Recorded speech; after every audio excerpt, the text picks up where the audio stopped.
आणि आम्ही झालोय रेडी.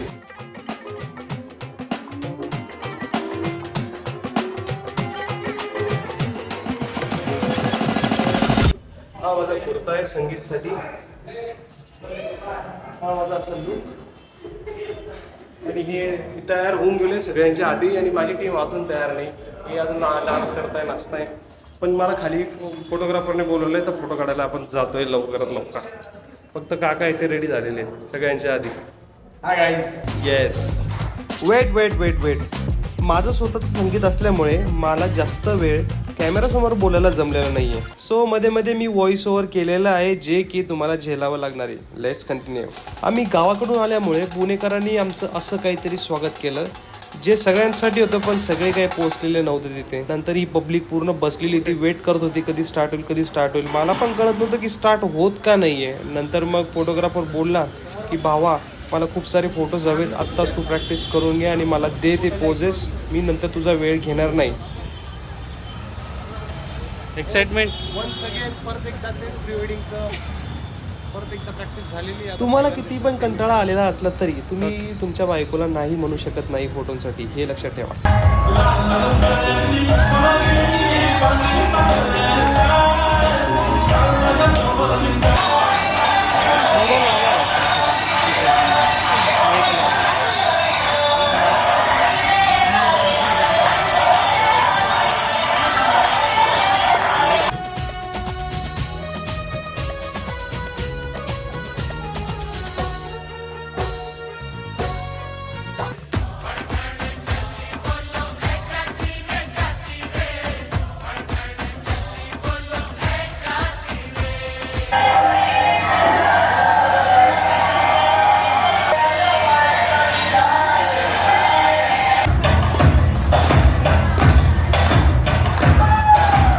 सॉरी तुम्हाला परत एकदा थांबवलं, पण मी पण याच्यात काहीतरी गू सारखा डान्स केलाय. सो प्लीज अजिबात जज करू नका. आणि मजबुरीने मी डान्स केलाय, तो एन्जॉय करा. Bye bye.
दुपट्टा तेरा नौ रंगदा, हाय नी मेरा दिल मंगदा, दुपट्टा तेरा नौ रंगदा, हाय नी मेरा दिल मंगदा.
पद्धतशीर घाम गाळल्यानंतर पद्धतशीर भूक तर लागणारच.